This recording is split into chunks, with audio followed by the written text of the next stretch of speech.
Et bonjour à tous, bonjour à toutes, bienvenue dans The Triplé Podcast, épisode spécial Group of Five, l'avant-dernier épisode de la saison. Et oui, parce qu'on va parler de l'avant-dernière semaine de régulière, une semaine de régulière en mode répétition générale avant la Rivalry Week la semaine prochaine, même si il n'y a pas non plus que des matchs de rivalité dans la dernière semaine.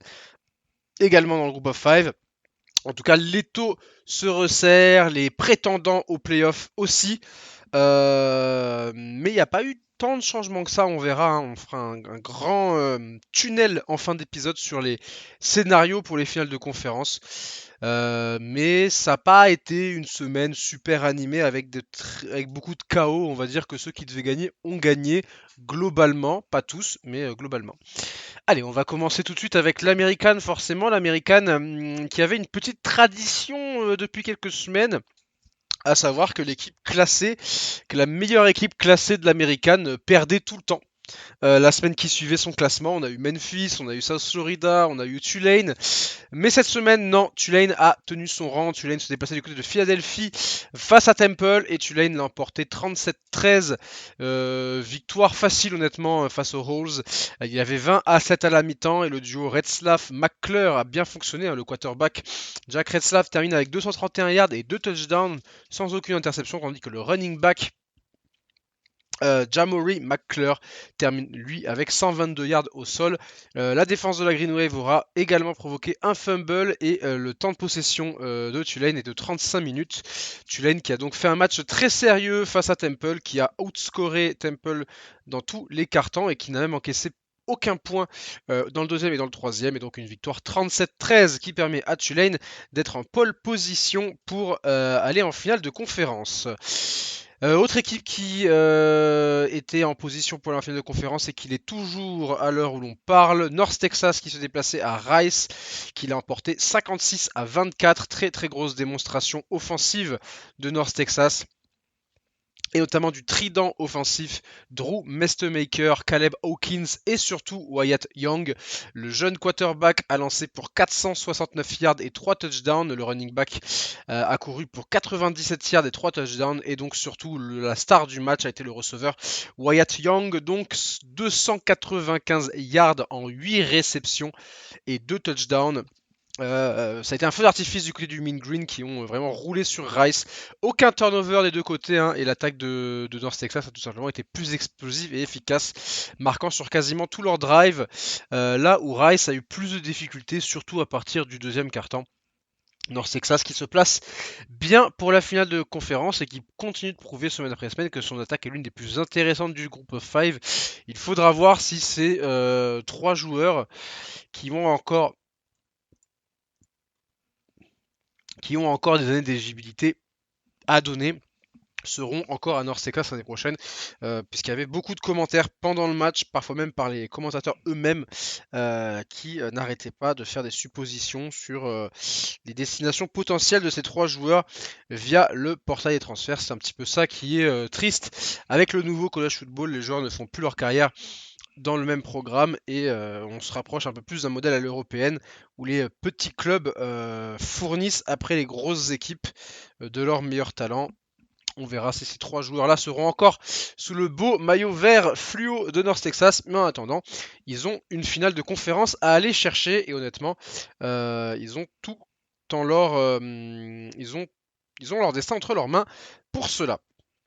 Autre résultat, dans un contexte très étrange, le match entre South Florida et UAB avec tout simplement le joueur de ligne défensive Daniel Minsey, redshirt freshman transfert de Kentucky, qui a poignardé deux coéquipiers de la ligne défensive dans la matinée pendant le repas d'avant-match. Donc UAB a quand même joué le match dans un contexte très étrange et a perdu 48-18 face à South Florida. South Florida qui se remet bien de sa défaite face à Navy. avec un bon match encore une fois de Byron Brown, également du receveur Moudia Ruben avec 5 réceptions et 174 yards avec 2 TD pour le receveur. Victoire de South Florida sans trop de problèmes dans un contexte, on l'avait compris, donc sans doute trop difficile pour les Blazers. Il y avait un match entre une équipe d'Américaine et une ancienne équipe d'Américaine. Avec Yukon qui se déplaçait du côté de Florida Atlantic et qui a terminé sa saison régulière sur une 9e victoire. Victoire 48-45 face à Florida Atlantic dans une orgie offensive là encore et surtout à la passe. Joe Fagnano était en fusion en début de match avec 3 touchdowns dans le premier quart-temps. Mais derrière, eh bien, Kaiden Vedkamp a lui aussi commencé à accélérer. Les deux QB ont lancé 46 fois pour Fagnano et 55 fois pour Velkamp. Les deux ont dépassé les 400 yards et Velkamp a même tutoyé les 500 yards. 2 touchdowns et une interception pour Velkamp de son côté. Florida Atlantic qui a amorcé un retour pendant le match et repassé devant. Mais heureusement pour les Huskies, Cam Edwards a marqué un dernier touchdown à quelques minutes de la fin du match et Florida Atlantic a loupé le field goal pour aller en overtime. Fin de saison pour Yukon qui ira en bowl, du coup, mais fin de saison régulière avec donc un bilan de 9 victoires pour 3 défaites. Yukon qui enchaîne les bonnes saisons puisque l'année dernière déjà les Huskies, je vais juste vérifier ça rapidement.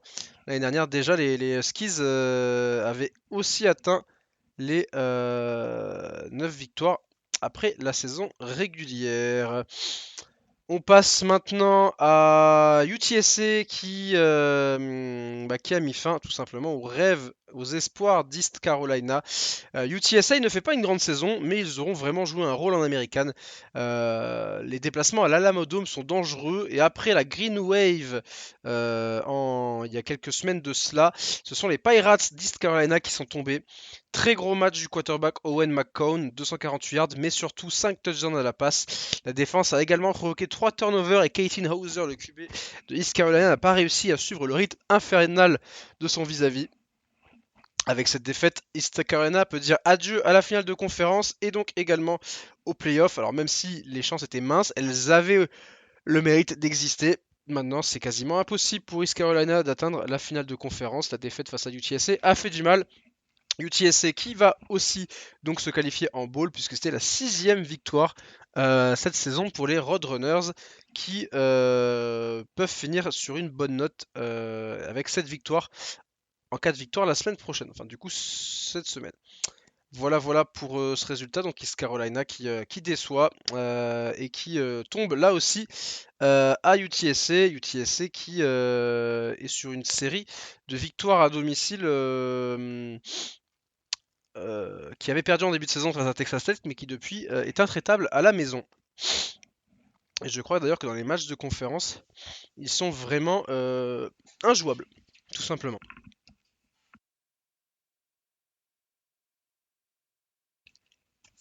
Allez, petit dernier résultat avec Tulsa qui l'a emporté face à Army, victoire 26-25. Grâce à un field goal en toute fin de match et une défense décisive puisqu'elle n'a encaissé aucun point dans le dernier quart-temps et elle a intercepté Cade Elums, Army qui est toujours à la poursuite de cette 6e victoire pour aller en bowl et qui est désormais à 5-5. Voilà. Et puis, Charlotte qui est allé se faire éteindre à Georgia, défaite 35-3. Georgia qui a fait l'essentiel de son score en première mi-temps. Et voilà pour les matchs en American. On passe maintenant à la Pac-12 rapidement. Pac-12/Sunbelt. Il y avait un match très intéressant avec le déplacement de Washington State à James Madison. Match très intéressant notamment pour les Dukes qui voulaient continuer à gagner pour continuer à prétendre au College Football Playoff. Les Dukes ont réussi à éviter le piège tendu par les Cougars qui étaient conscients que leurs adversaires avaient une attaque explosive. Donc Washington State qui a vraiment essayé d'étirer au maximum son temps de possession et qui est vraiment parvenu à le faire. Si bien qu'en début de troisième quart-temps, il provoque un turnover on down sur un drive de 8 minutes et à ce moment-là il mène il mène 17-10 à ce moment-là, sauf que derrière malheureusement ils n'ont pas réussi à capitaliser et la défense a encaissé 2 big plays qui ont fait la différence. Une passe de 68 yards d'Alonza Barnett de third pour Braden Wosliski et une course de 58 yards de Wayne Knight qui ont tout simplement tué Washington State. Et si on rajoute le pick 6 en début de deuxième quart-temps, eh bien ça fait 3 big plays à subir pour Washington State qui avait un vrai plan de jeu et qui a presque réussi son coup. Washington State qui aura eu un drive pour repasser devant en fin de match, mais qui a été forcé au turnover on downs. Victoire donc de James Madison qui s'en est remis à son explosivité et à ses big plays à la fois en attaque et en défense pour atteindre le plateau de 10 victoires pour la deuxième saison consécutive et qui continue à croire à la qualification pour les playoffs. Alonza Barnett n'a pas fait son meilleur match, honnêtement, 9 sur 18 en complétion, 144 yards, un TD et une interception, mais heureusement ça s'est bien mieux passé au sol avec notamment les 126 yards de Wayne Knight. Et puis Barnett, il a réussi à trouver le big play qu'il fallait donc pour remporter ce match. Washington State va longtemps regretter de ne pas avoir capitalisé sur le très bon stop qu'ils ont forcé en début de troisième quart-temps. Et enfin même au milieu en fait du troisième quart-temps et d'avoir en fait ils forcent un turnover on downs, ils mènent 17-10 et après derrière ils sont obligés de punter sur un drive de 9 yards à peine et puis après James Mason qui récupère la balle, un play, 68 yards touchdown, 17 partout et ça a un peu tué les espoirs de Washington State. On va passer maintenant à la Mountain West. On reviendra sur la Sun Belt plus tard. James Madison était de toute façon déjà qualifiés puisqu'ils avaient déjà remporté leur division depuis 2 semaines maintenant quasiment. Voilà, ils sont en 10-1 et ils auront un dernier match à jouer ce week-end pour passer en 11-1 et avoir peut-être le meilleur bilan avant les finales de conférence. On passe à la Mountain West quand même maintenant. Il y avait un match très intéressant entre Hawaii et UNLV. Entre deux prétendants à la finale, une sorte de quart de finale de conférence. Victoire de UNLV 38-10. Très gros match au sol pour UNLV, 217 yards offensivement. Et puis en défense, ils n'en ont encaissé que 68. Les Rebels ont également réussi à limiter Alerado sur son jeu de passe. Et le quarterback de Las Vegas, Colandrea, termine avec 3 touchdowns et 253 yards. Belle performance overall de UNLV qui reste en embuscade pour la finale de conférence et qui écarte Hawaii de cette dernière. UNLV, 9 victoires pour 2 défaites. Ça reste quand même un bon bilan pour eux malgré les 2 défaites cette saison face à Boise State et face à New Mexico. Autre résultat, New Mexico. Cette fois-ci, justement, on en parle, New Mexico qui se garde le droit d'y croire et qui, en fait, en scred, se positionne comme une des meilleures équipes de la Mountain West. On n'en avait pas forcément vu venir en début de saison, mais New Mexico n'a perdu que 2 fois en Mountain West, était sur un bilan de 8-3. Après sa victoire 20-3 sur le terrain d'Air Force. C'était pas un très grand match, mais très bonne performance défensive des Lobos avec 4 sacs. 2 turnovers et 2 turnovers on downs qui ont vraiment réduit à néant la production d'Air Force qui n'a marqué que 3 petits points en fin de match sur un field goal. Ça n'a pas été non plus la panacée offensivement du côté de New Mexico, mais juste assez pour gagner ce match, donc 20-3. San Diego State continue dans ses œuvres. San Diego State qui recevait San Jose State et San Diego State qui gagne encore une fois avec une défense qui encaisse moins de 10 points. En fait c'est simple, quand San Diego State encaisse plus de 20 points, ils perdent la plupart du temps. Mais par contre s'ils encaissent moins de 10 points, forcément ils gagnent. Jeu de course très solide comme d'habitude, dans le stylage de Lucky Sutton, 79 yards et un touchdown, bien accompagné par Christian Washington qui lui a réalisé 70 yards. Et cela avec un Jaden Denegal qui réalise un nouveau match en dessous des 90 yards à la passe. Il avait fait à peine 18 yards lors du dernier match, là il en fait 79, quelque chose comme ça. Bref, pas un gros match d'Enegal, qui est vraiment pas un des meilleurs QB du groupe of 5, loin de là.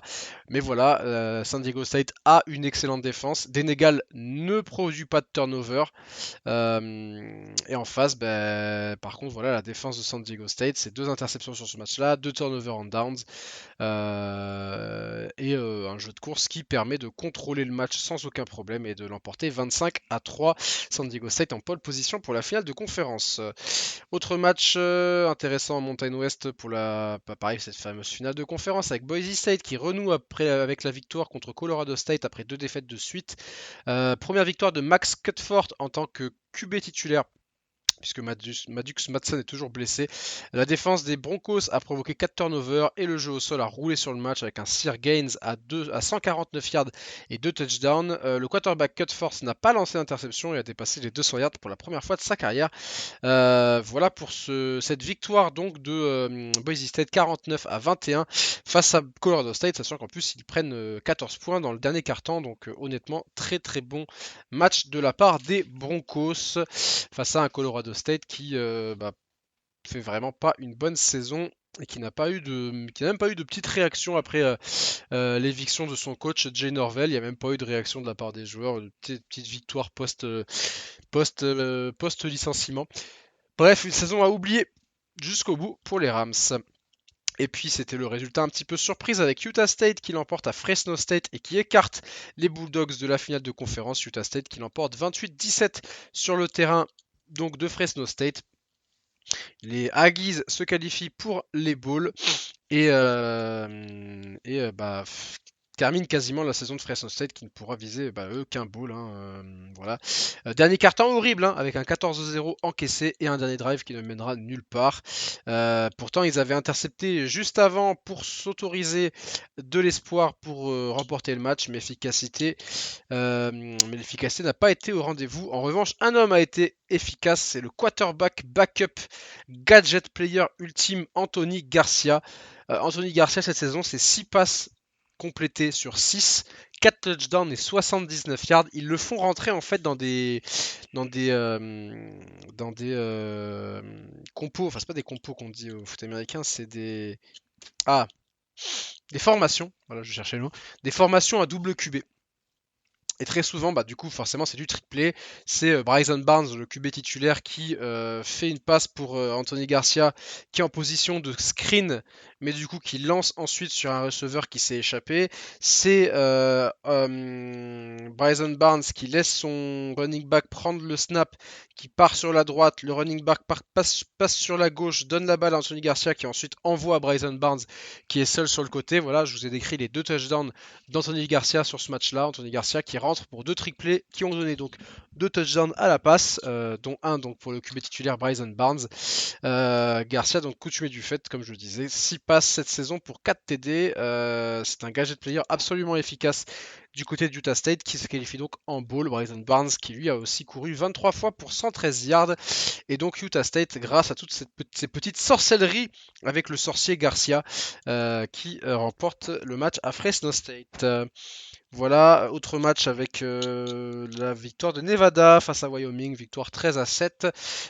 Nevada qui a gâché la fête du côté des Cowboys, qui n'iront pas en bowl et qui avait profité de cette journée pour retirer le maillot de Josh Allen qui était présent avec sa femme Hailey Stanfield.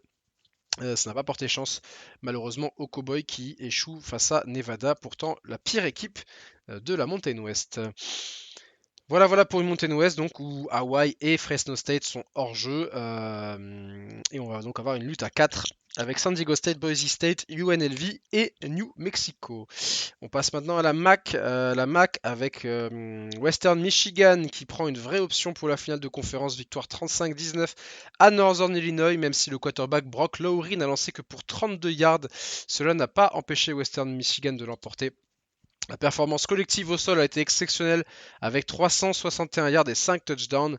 Même si Lowry a lancé la seule interception du match tout début de ce dernier, cela n'a pas vraiment coûté aux Broncos qui ont dominé à partir du deuxième quart-temps et qui remportent donc ce match face à une équipe de Northern Illinois qui est loin des promesses entreaperçues la saison dernière, eux qui avaient battu Notre-Dame à South Bend. Autre match et autre carton, c'est Ohio qui a roulé sur UMass qui n'est donc plus qu'à une défaite d'être sans aucune victoire cette saison. Ohio qui l'emporte 42-14 avec un match très prolifique de Sie Bangura qui signe son record en match avec 196 yards, carry hard, record dans un match dans sa carrière pour Sie Bangura, 196 yards et 2 touchdowns pour le running back senior. Et c'était le dernier match de sa carrière à Ohio pour celui qui avait transféré l'année dernière à Minnesota mais sans succès et qui avait donc décidé de revenir du côté des Bobcats. Ohio qui reste en lice pour la finale de conférence après cette victoire contre la pire équipe du college football. Il y avait un très gros match entre Miami, Ohio et Buffalo dans ce qui s'apparentait à un quart de finale de conférence. Les 3 turnovers des Bulls ont fait mal et n'ont pas récompensé la grosse activité à la passe de Taquan Robertson qui a dépassé les 300 yards mais malheureusement pour rien. Le jeu au sol a pêché pour Buffalo qui a vu les Red Hawks prendre le large en fin de match avec un 20-0 à partir du troisième quart-temps. Et un très gros match du running back Jordan Brunson, 16 portées et 123 yards. Dommage pour Buffalo qui va donc perdre ce match 37-20 et qui dit adieu à la finale de conférence. Victoire sans trop de soucis pour Central Michigan à Kent State, même si les Golden Flash ont essayé d'emballer la rencontre avec un punt return de Wayne Harris, mais les Chippewas ont été en contrôle avec un 100% sur les 4e downs et un gros contrôle de la cloque en première mi-temps, ce qui leur a permis de construire le lead et de l'emporter 28-16. Et enfin pour terminer, Toledo qui l'emporte face à Ball State 38-9. Victoire sans trop de problèmes avec un Tucker Gleason qui a lancé 4 touchdowns malgré 2 interceptions. C'est Tucker Gleason, Dr. Jekyll et Mr. Hyde. Bon match également du running back Chip Trianum avec 128 yards et 1 TD au sol. Ball State a plus souvent eu la balle mais a subi 3 turnovers ainsi que 2 turnovers en downs contre un Toledo explosif en début de rencontre qui a pris le large et qui a ensuite bien géré. Le dernier résultat de la MAC, mais celui-là qui n'a pas d'incidence, c'est Akron qui l'emporte face à Bowling Green et qui termine sa saison sur une victoire 19-16. On passe maintenant à la Sun Belt, donc avec James Madison qui l'a emporté contre Washington State, mais c'était un match hors conférence. L'autre match important de la Sun Belt, c'était Southern Miss qui se déplaçait à South Alabama. Défaite de Southern Miss, mais qui ne change pas grand-chose au final, parce qu'ils restent premiers de la division, et de toute façon, ils allaient jouer leur place face à Troy. Disons que ça aurait été dommage de perdre si Troy avait perdu dans le même temps, mais comme Troy a gagné, bon, ça change pas tant de choses que ça. Que dire de ce match? Southern Miss qui était favori face à South Alabama, mais qui, malgré les 400 yards et les 3 touchdowns à la passe de Braylon Braxton, n'a pas réussi à gagner. La majorité de cette belle production a eu lieu en fin de match, en fait, au moment où les Golden Eagles se sont réveillés, mais trop tard. Parce qu'avant cela, South Alabama leur a fait mal au sol, avec notamment un Kentrell Bullock qui a terminé à 187 yards et 3 TD au sol.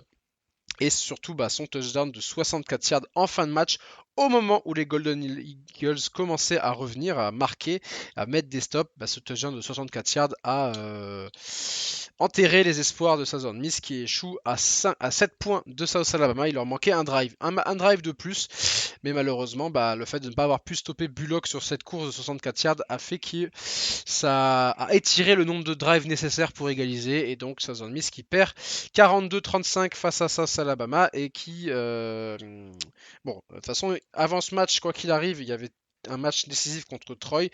Ce match est toujours décisif contre Troy, quoi qu'il arrive. Troy, d'ailleurs, justement, qui n'a pas manqué de gagner face à Georgia State. Victoire 31-19 pour les Trojans. Victoire sans aucun problème. Goose Crowder, le quarterback, est redevenu titulaire à la place de Tucker Kilcrease et il a fait un très bon match avec 361 yards et 4 TD sans interception. Le jeu au sol n'a pas été très utilisé, la défense n'a forcé qu'un seul turnover, mais ce fut suffisant pour l'emporter contre une faible équipe de Georgia State. Du côté de Georgia State, d'ailleurs, Christian Vélieux, l'ancien quarterback franco-ontarien de Penn State et Pitt, est rentré sur ce match mais n'a pas réussi à faire mieux que 303 yards, 1 TD et une interception. Dommage pour lui, c'était mieux quand il est rentré, mais insuffisant. Les autres résultats en Sunbelt rapidement avec Louisiana qui l'emporte face à Arkansas State et qui a encore un espoir de faire un bowl. Victoire 34-30. Old Dominion qui l'emporte 45-10. Face à Georgia Southern et qui peut regretter d'être dans la même division que James Madison car c'est clairement la deuxième meilleure équipe de la Sun Belt. On a ensuite App State qui l'emporte dans le match de rivalité des Appalaches face à Marshall, victoire 26-24. Coastal Carolina qui a perdu 51-7 face à South Carolina et Texas State qui peut encore espérer un bowl après sa victoire 31-14 face à UL Monroe. On termine avec la conférence USA maintenant avec Kennesaw State qui va chercher une victoire très importante à Missouri State dans un véritable shootout entre les deux anciens programmes de FCS. Victoire 41-34 pour les Holes. Pardon, j'ai dit une bêtise d'ailleurs, c'était à Kennesaw State et pas à Missouri State. Missouri State d'ailleurs qui pensait avoir fait le plus dur en égalisant en fin de troisième quart-temps mais qui a complètement loupé sa fin de match avec un field goal loupé, un turnover en downs et une interception malgré un touchdown de 70 yards. Ils ont encaissé 2 touchdowns et c'est dommage parce que ils ont 4 drives, ils en ont un où ils marquent sur un TD de 70 yards mais les deux autres ils ratent le field goal, ils turnover en downs et interception. Kennesaw State qui est repassé devant sur une passe de 14 yards d'Amari Hodom pour Chase Belker sur un drive en 3 jeux et 61 yards. Un match avec 500 yards ou plus en attaque de chaque côté et on peut se dire que les deux interceptions de Jacob Clark, le QB de Missouri State, ont pesé dans la balance. Kennesaw State qui reste en course pour la finale de conférence. La défaite surprise, elle nous vient de Jacksonville State à Florida International qui relance complètement la course à la finale. Ils auraient pu lock leur place en finale en l'emportant. Malheureusement, ils ont perdu et devront jouer leur place dans un match face à Western Kentucky. Malgré 3 turnovers à 2, Jacksonville State n'est pas parvenu à prendre l'avantage dans le match avec notamment 2 turnovers en downs dans le deuxième quart-temps. Le dernier quart-temps a été catastrophique avec 10 points encaissés et 2 fumbles, ce qui a entraîné la défaite. Sans cela, Jacksonville State aurait clinch sa place en finale. Bonne résilience de Florida International qui ira en bowl et qui enchaîne une 3e victoire de suite. Les Panthers qui vont donc aller en bowl, ce qui est une surprise parce qu'on nous attendait vraiment dans le bas de la conférence USA. Mais voilà, ils auront joué un rôle puisque du coup ils forcent Jacksonville State à l'emporter contre Western Kentucky la semaine prochaine. Western Kentucky d'ailleurs qui échoue à 3 points de LSU mais qui n'aura marqué son premier touchdown qu'en fin de match sur un fumble retourné. Avant ça, les Hilltoppers n'ont jamais pu se mettre en position d'upset avec un jeu de passe anesthésié, 2 interceptions et seulement 130 yards et un jeu au sol inexistant à 22 yards. Ils ont affronté un LSU moribond qui évite une mauvaise senior night et qui l'emporte finalement en faisant le strict minimum attendu. Wake Forest qui l'emporte 52-14 face à Delaware. Delaware qui peut-être demander à participer au bowl. Alors, normalement, ils sont pas censés pouvoir, mais s'il n'y a pas assez d'équipes, peut-être qu'ils seront repêchés. Mais pour ça, il faut qu'ils gagnent le dernier match de leur saison. Louisiana Tech qui eux iront donc en bowl après la victoire face à Liberty qui eux n'iront pas. Victoire 34-28, saison très décevante du côté de Liberty qui perd donc malgré les 228 yards et 2 touchdowns d'Evan Dickens. Middle Tennessee qui remporte son deuxième match de la saison face à Sam Houston, victoire 31-17. New Mexico State qui l'emporte 34-31 face à UTEP. Et voilà pour les derniers résultats. Alors, qui ira en playoff? Ça c'est la question qu'on se pose forcément. Il y a un seul grand perdant cette semaine. Avec East Carolina qui dit définitivement adieu au College Football Playoff. Les chances étaient déjà pas très grandes, mais la défaite à UTSA les enterre pour de bon. Sinon, le statu quo pour les autres équipes, mon classement reste le même avec James Madison en tête, North Texas 2e, Tulane en 3, San Diego State en 4 et Navy en 5e. Voilà les 5 équipes qui peuvent accéder en playoff. Il y en a 3 qui sont en American, une en Sunbelt et une en Mountain West. Et on dit au revoir à East Carolina. Allez, maintenant le petit bilan avec les finales de conférence potentielles et les équipes qui sont encore en lice. En American, actuellement, la finale devrait être Tulane qui se déplace à North Texas et Navy qui est encore en lice. Les 3 équipes sont en 6-1. Le programme pour les 3 équipes avec donc vendredi à 1h30 du matin, Navy qui se déplace à Memphis. Et vendredi ensuite à 21h30, Temple qui se déplace à North Texas. Et dimanche à 1h30, c'est Tulane qui reçoit Charlotte. Navy doit donc espérer que North Texas ou Tulane perdent pour accéder à la finale. Alors ils doivent gagner contre Memphis et ils doivent espérer donc que North Texas et Tulane perdent. Le problème c'est que Navy, eux, se déplacent à Memphis, là où North Texas et Tulane reçoivent Temple et Charlotte. Donc autant dire que North Texas et Tulane sont largement favoris dans leur match, contrairement à Navy. En cas de victoire des 3 équipes, ce sera North Texas et Tulane qui seront qualifiés parce que North Texas a battu Navy. Et donc North Texas a l'avantage sur Navy et Tulane et Navy ne se sont pas affrontés, mais Tulane étant mieux classé dans au comité que Navy, puisque en American ils font la différence comme ça, et bien Tulane sera qualifié. Donc Navy doit espérer qu'un des deux perde et eux doivent gagner à Memphis. Pour ça, Florida et East Carolina, c'est quasiment mort. Il y a quelques scénarios, mais je vais pas les éditer parce que c'est des scénarios qui sont improbables et qui ne risquent vraisemblablement pas d'arriver. En Mountain West, pour l'instant, c'est Boise State qui se déplacerait à San Diego State pour la finale. Et New Mexico et UNLV sont encore en lice. Le programme des 4 équipes.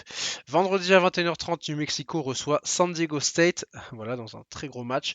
Vendredi, 22h30, Utah State reçoit Boise State. Et dimanche à 3h du matin, c'est Nevada qui recevra UNLV dans le derby du Nevada, tout simplement. San Diego State et Boise State ont juste besoin de gagner pour se qualifier. Du côté de UNLV, UNLV se qualifiera en gagnant contre Nevada, mais il faudra aussi une victoire de San Diego State et une défaite de Boise State. Ensuite, du côté de New Mexico, New Mexico se qualifiera avec une victoire contre San Diego State et une défaite de Boise State. Et en cas d'égalité à plusieurs, ce sera le classement cumulé de plusieurs ordinateurs qui sera utilisé. Alors ça va utiliser le SP+, et d'autres classements, des rankings faits par ordi, parce qu'il n'y a pas que l'IP-Poll et le comité hein, et le coach poll, il y a aussi plein d'autres classements qui utilisent plein de critères différents. En gros, ils cumulent le classement de 4 ordinateurs et les 2 équipes qui sortent en tête sont en finale de conférence. Mais voilà, globalement, San Diego State et Boise State doivent gagner. Et pour UNLV et New Mexico, il faut gagner et espérer que Boise State perde. Sachant que UNLV, eux, doivent espérer que dans le même temps que New Mexico également perd, puisqu'ils n'auront pas le tiebreaker sur New Mexico. Voilà pour la Mountain West. On passe à la MAC maintenant. Pour l'instant, la finale, c'est Western Michigan contre Ohio. Mais Central Michigan, Toledo et Miami, Ohio sont encore en lice pour les matchs des équipes concernées. Mercredi à 1h30, Western Michigan se déplace à Eastern Michigan pour assurer sa qualif en finale et également remporter le Michigan MAC Trophy. Vendredi à 18h, Ohio se déplace à Buffalo. Samedi à 18h, Toledo se déplace à Central Michigan. Très gros match donc entre 2 équipes qui vont se jouer pour la finale de conférence. Et Miami, Ohio recevra Ball State. Alors, pour Western Michigan, ils se qualifieront avec une victoire, quoi qu'il arrive.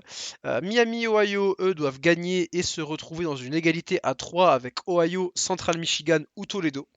Donc eux, il faut que Ohio gagne son match et que Miami et Ohio gagnent. Et du coup, ils seront dans une égalité à 3 avec le vainqueur de Central Michigan contre Toledo. Et dans ce cas-là, ils passent parce qu'ils ont le meilleur bilan global des 3. Du côté de Ohio, ils doivent gagner en ayant Central Michigan qui bat Toledo, Northern Illinois qui bat Kent State, et Western Michigan et ou Miami, Ohio qui perd. Comme ça, en fait, ils seront dans une égalité avec Central Michigan.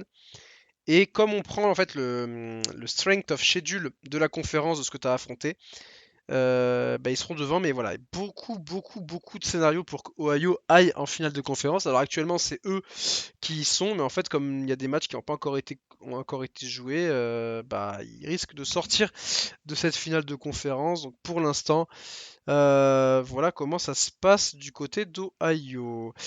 Pour Toledo, Toledo doit gagner contre Central Michigan et ils doivent avoir Ohio et ou Miami Ohio qui perd. Ils doivent avoir un des deux ou les deux et ils seront qualifiés. Et donc pour Central Michigan en revanche, eux ils doivent gagner en ayant Miami Ohio qui perd. Et en cas d'égalité avec Ohio, les Bobcats, cela dépendra du donc strength of schedule de conférence. Voilà, donc en gros Western Michigan c'est le plus simple, ils gagnent, ils se qualifient. Miami, Ohio, ils doivent gagner et espérer être dans une égalité à 3. Ohio, ils doivent gagner et ils doivent être derrière Central Michigan notamment. Enfin voilà un petit peu tout ça, ça va être un vrai bordel en MAC. On en saura plus déjà après le match entre Western Michigan et Eastern Michigan. En Sun Belt, c'est très simple. James Madison est déjà qualifié. Pour l'instant, c'est Southern Miss qui remporte la division. Mais voilà, Southern Miss recevra Troy samedi à 21h30. Le vainqueur remporte la division et se qualifie pour la finale contre James Madison. C'est aussi simple que ça. Merci la Sunbelt d'avoir regardé les divisions. On y voit beaucoup plus clair. Euh, En conférence USA, pour l'instant, c'est Kennesaw State qui se déplacerait à Jacksonville State avec Western Kentucky encore en lice. Samedi à 20h, donc Western Kentucky qui se déplace à Jacksonville State. Et samedi à 21h30, Kennesaw State qui se déplace à Liberty. Alors c'est très simple, en fait, le vainqueur de Western Kentucky Jacksonville State sera en finale, quoi qu'il arrive. Et Kennesaw State, eux, doivent gagner.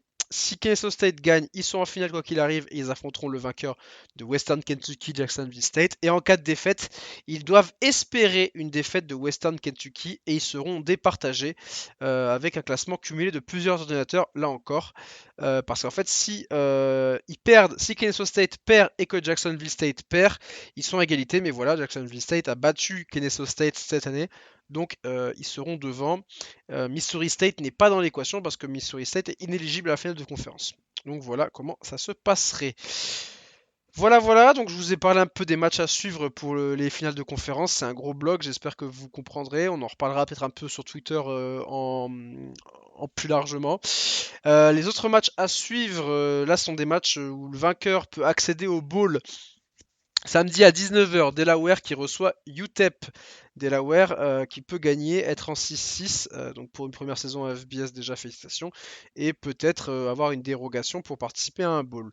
30 minutes plus tard, samedi à 19h30, on aura Marshall qui recevra Georgia Southern. Le vainqueur va en bowl, le perdant n'ira pas. Samedi à 20h30, App State contre Arkansas State, c'est le même schéma, le vainqueur va en bowl.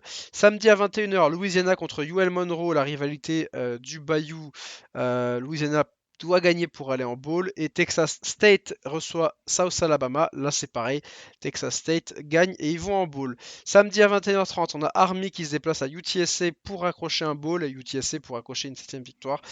Dimanche à minuit 30, on n'a pas trop parlé, mais Washington State reçoit Oregon State pour le match retour de la Pac-12. C'est très simple, Washington State doit gagner pour remporter la conférence et Oregon State, voilà, le vainqueur de ce match remporte la conférence tout simplement. Et puis dimanche à 1h, South Florida qui reçoit Rice, voilà pour le petit match de South Florida à ne pas oublier quand même, je voulais le noter. Voilà pour cet épisode, j'espère que ça a été, que vous avez quand même compris un peu tout le goubi-goulba qu'on a dans les conférences, mais ça c'est le gros problème on va dire avec les putains de conférences où ils sont 18 dedans et on se joue pas tous. Mais en tout cas, voilà, on a un gros programme qui nous attend. On en saura beaucoup plus forcément dimanche, hein, logique, mais voilà, voilà, vous avez les scénarios en tête. Et bah moi de mon côté, hâte de voir ce que ça va donner. Allez, je vous souhaite une bonne soirée, une bonne matinée, ça dépend, ou une bonne après-midi, ça dépend quand est-ce que vous m'écoutez. Et on se retrouve rapidement pour le 1-2-6 vendredi soir à 17h. Et moi je vous dis à la prochaine. Ciao ciao.